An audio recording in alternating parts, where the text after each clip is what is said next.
जय श्री कृष्ण। ओम नमो भगवते वासुदेवाय नमः। कुरुक्षेत्र के मैदान में 7 अक्षौहिणी सेना पांडवों की ओर और 11 अक्षौहिणी सेना कौरवों की आमने सामने आ डटी।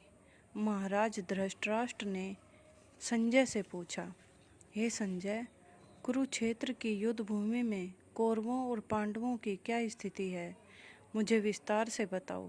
संजय ने महर्षि वेदव्यास के द्वारा वरदान में मिली दिव्य दृष्टि से कुरुक्षेत्र की ओर चेहरा घुमाकर कहा, राजन, आपके पुत्र दुर्योधन पांडवों की 7 अक्षौहिणी सेना पर दृष्टि डालते हुए गुरु द्रोणाचार्य के पास गए हैं और उन्हें संबोधित करते हुए कह रहे हैं कि हे गुरुदेव, आप पांडवों की विशाल सेना पर दृष्टि डालिए और यह देखिए कि इस विशाल सेना की व्यूह रचना आपके ही बुद्धिमान शिष्य द्रुपद पुत्र धृष्टद्युम्न ने की है।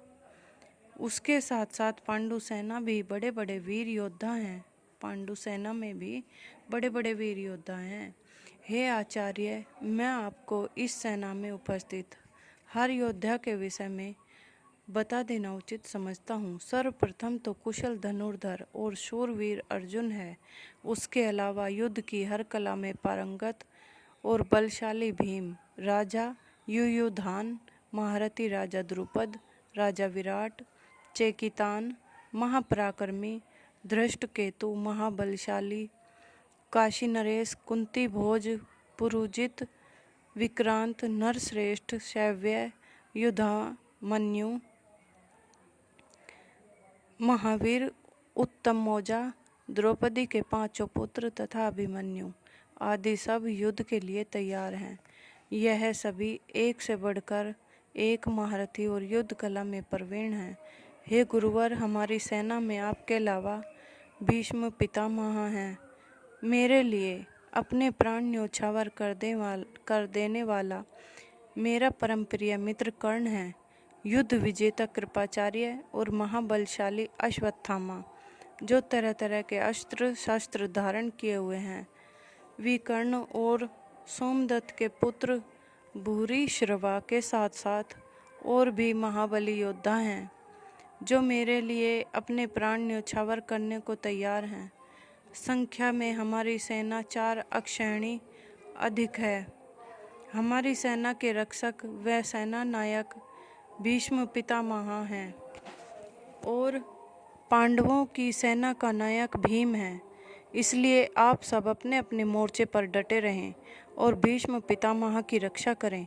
दुर्योधन का यह संबोधन सुनकर सेनापति भीष्म पिता ने दुर्योधन के उत्साह में वृद्धि करने के लिए सिंह की गर्जना के समान शंखनाद किया, जिससे कौरवों की सेना में काफ़ी जोश का संचार हुआ है।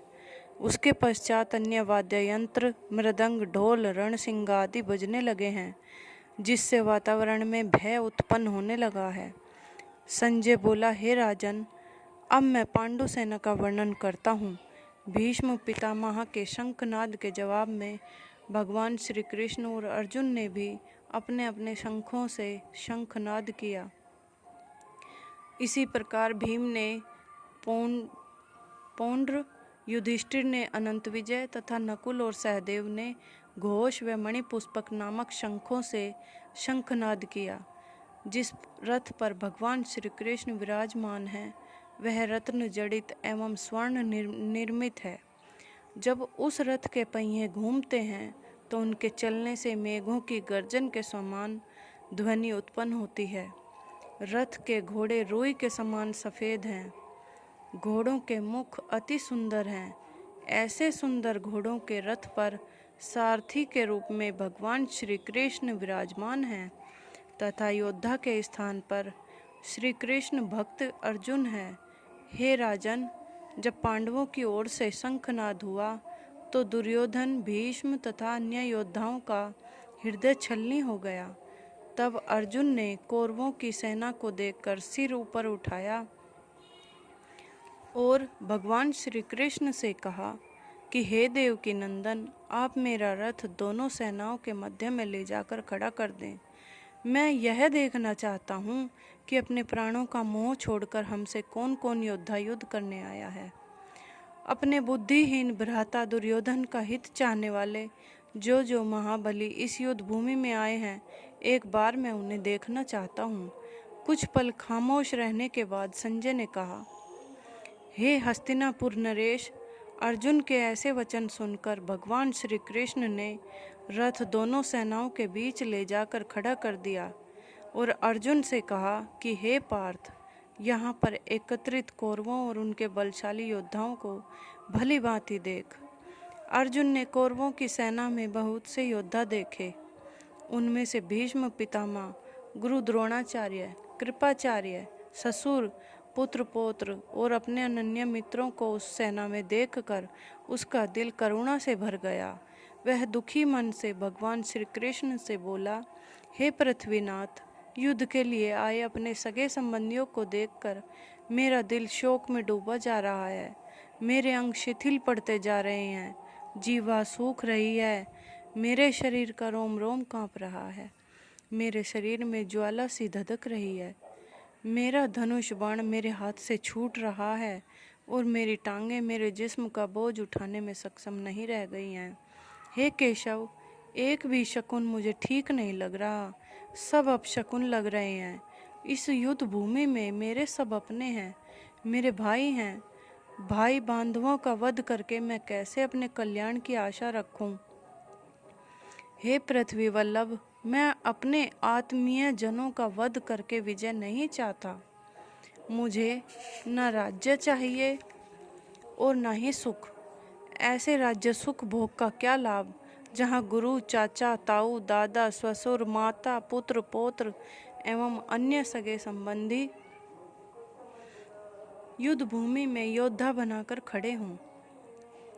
वहाँ मेरा धनुष कैसे उठेगा? हे मधुसूदन, मुझे इन पर दया आ रही है। यदि मुझे त्रिलोक का विराज्य मिले तब भी मुझ में इनका वध करने का साहस नहीं होगा। हे देवकी नंदन, धृतराष्ट्र के पुत्रों का वध करने से हमारा कल्याण नहीं होगा, बल्कि इन दुष्टों को मारकर तो हम ही पापी कहलाएंगे। मैं मानता हूँ कि यह महापापी हैं, घोर अपराध किया है इन्होंने, लेकिन फिर भी ये वध के योग्य नहीं हैं। हे भक्त वत्सल, स्वजनों का वध करके हम कैसे सुख की प्राप्ति कर सकते हैं? यह मुक्ति का मार्ग नहीं है। धृतराष्ट्र के ये पुत्र राजमोह के वशीभूत होकर अपनी बुद्धि भ्रष्ट कर बैठे हैं। यदि इन्हें कुल को नष्ट करने या अपने मित्रों के साथ कपट करने में दोष नजर नहीं आता, तो क्या इनकी भांति मैं भी सिर्फ सत्ता लोलुपता को ही देखूं? हे श्री कृष्ण, मैं कुल का नाश होते कैसे देख सकूंगा? कुल का नाश होने से पुरातन काल से चला आ रहा हमारा प्राचीन धर्म नष्ट हो जाता है, और जब धर्म का नाश होता है तो कुल में पाप की वृद्धि होती है। हे वासुनंदन, जब पाप बढ़ने लगता है तो कुल की स्त्रियां कुल कलंकित और व्यभिचारिणी हो जाती हैं। जिनकी कोख से वर्ण संकर संतान की उत्पत्ति होती है, ऐसी वर्ण संकर संतान ही कुल को नरक की आग में धकेल देती है।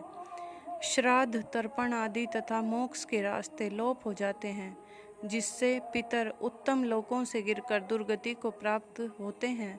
इसलिए हे श्री कृष्ण, जिसके द्वारा कुल का नाश हुआ या जो कुल नाश का कारण बना, उसके सिर पर पूरे कुल के पाप आ जाते हैं। वह कुल नाशक सदैव नरक ही भोगता है। यह न्याय शास्त्र का सार है। अर्जुन पश्चाताप की धधकती ज्वाला में जलने लगा और दुखी मन से कहने लगा, देखो भाइयों, राज्य और सुख के प्रलोभन में मैं अपने ही कुल का नाश करने जा रहा था। नहीं, अब मैं शस्त्र नहीं उठाऊंगा। शस्त्र विहीन होकर